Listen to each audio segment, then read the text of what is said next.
Well, hello everyone and welcome back to the channel. My name is Voiy and today we're going to be checking out the very underrated Mad Max video game, which unfortunately got completely buried in 2015 due to releasing on exactly the same day as one of the biggest games of all time, Metal Gear Solid 5. If you're unfamiliar with the character Mad Max, please don't be put off by the name Mad Max. Yes, his name really is Max, but he's not actually that mad. He's quite a sweet, gentile and docile man once you really get to know him. But unfortunately, like any man who hits the gym twice a week, he doesn't know how to express his emotions, so he expresses them in anger towards other people, when really that anger is just masking a lot of sadness, depression and childhood trauma. So we're introduced to the character of Mad Max as he talks us over what happened in this post-apocalyptic Australia and what fuels everyone to keep on going. Ironically, the thing that fuels everyone is literally fuel for their cars. It turns out everyone in post-apocalyptic Australia turned into an absolute gearhead. Looking out into the post-apocalyptic Australia really sets the scene of a complete wasteland with all this desert and complete burnt out wildlife with nothing left.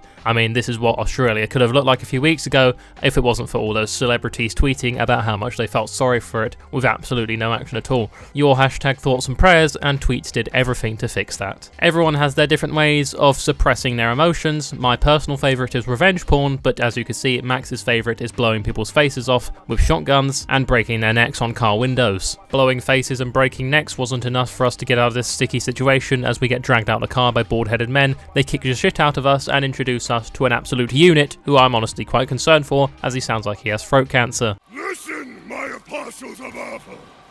Throat cancer or not though, he couldn't really care less as he bashes our face in with our own shotgun and then proceeds to drive off, kidnap my car and take all my clothes except for my boxers. I really appreciate them not exposing my little Todger, however I would have appreciated if they had left my socks more than my boxers because the sand is literally 100 degrees. Do you know how many blisters I'm going to have to peel off and pop after I'm done with this? I see that they've kidnapped my car, so I get straight back on my feet. That car is more than just a car to me. I actually haven't seen a woman in about 6 years. So yeah, you can guess what I've been doing with it. Yes, that's right, we've been out to do some fine dining together, catch some maggots and watch a few Netflix shows together. No, we haven't been having sex. Premarital sex is a sin in the Lord's eyes. Unit Throat Cancer Man then delivers some of the best knees that I've seen since Masvidal vs Askren, and then proceeds to whip out a chainsaw. I'm like, here pal, what are you gonna do with that? Ain't like there are any hedges in the local area, and he proceeds to then try and take my head off with it. However, the chainsaw idea backfires quicker than that one time I took LSD. I tried eating my own forehead thinking it was a delicious packet of Reese's Pieces. Speaking of foreheads, Throat Cancer Man has now got a chainsaw literally going through his own head. I don't know how he's still standing, but he manages to get up and chuck me off the back of the truck. Seriously, I'm no doctor or anything, but I really do recommend if you ever get a chainsaw stuck in your head, you should probably go to the hospital. Anyway, the dog that took those knees like an absolute champion then helps us find a little bit of clothing and some gear to help us get along, and we then begin our quest to stay sufficiently hydrated. I know Modest Pelican would be very happy right now. I hear some noises in the distance, so I go check it out, and it turns out that this guy that looks like a Greg's pasty has trapped my dog in a cage.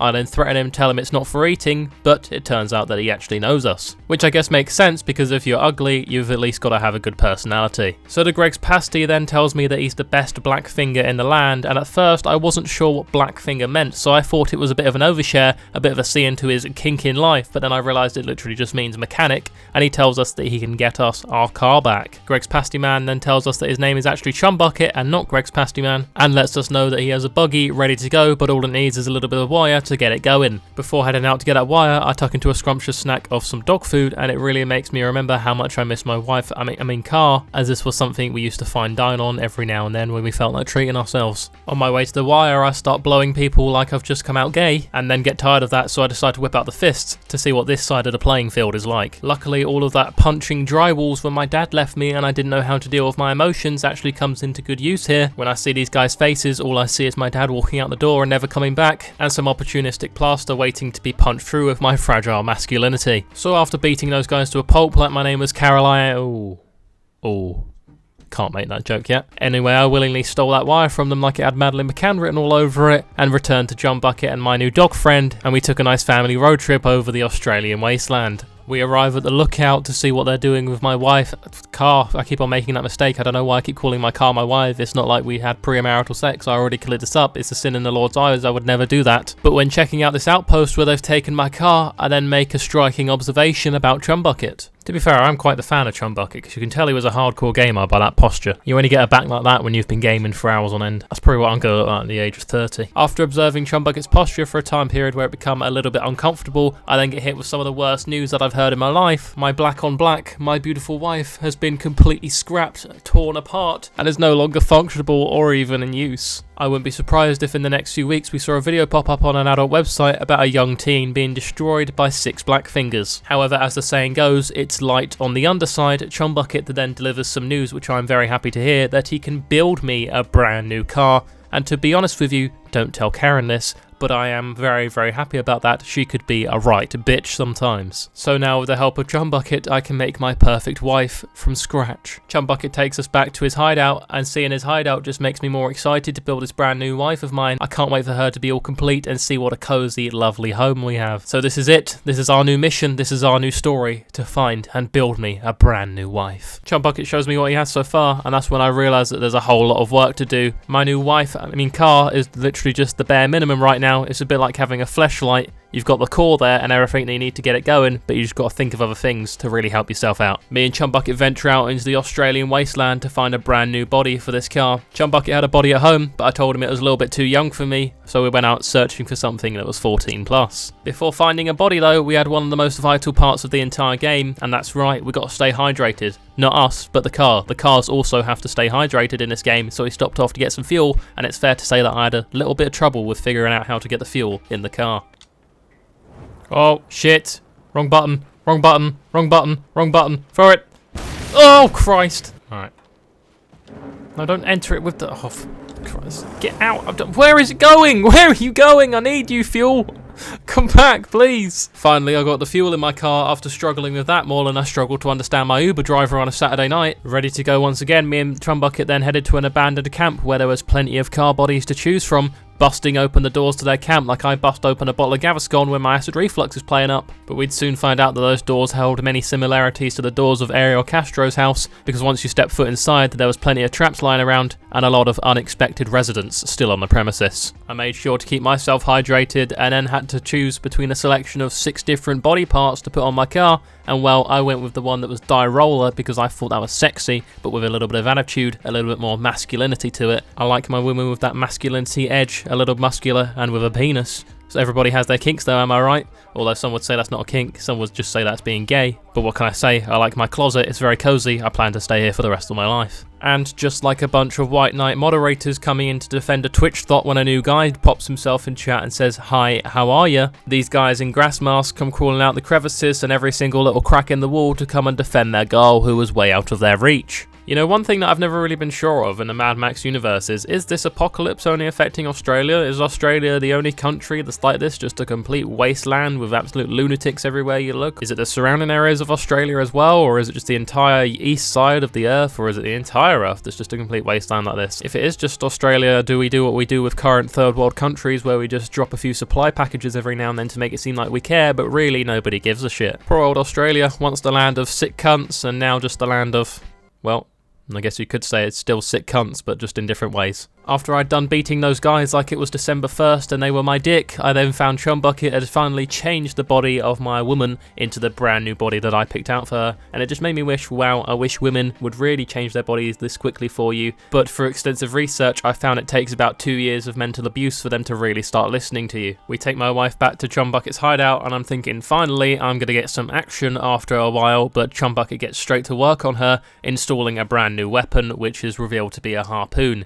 Maybe he heard what I said about liking my women having penises, and this is the closest thing he could get to that. Testing out my harpoon on inanimate objects that had no emotions or feelings wasn't quite enough to fulfill me, so I thought we'll go find some human beings and see how they deal with being harpooned right through the chest and dragged along by the car.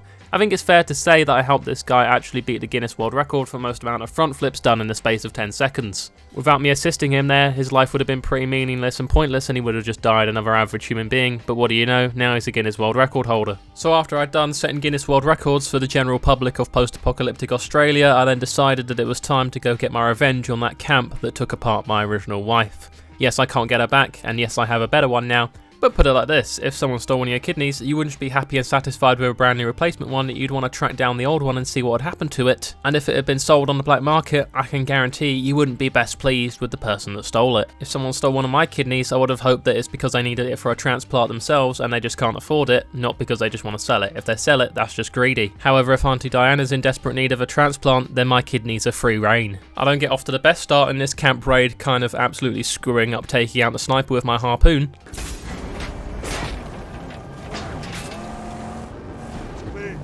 And then just somehow completely missing the giant gate.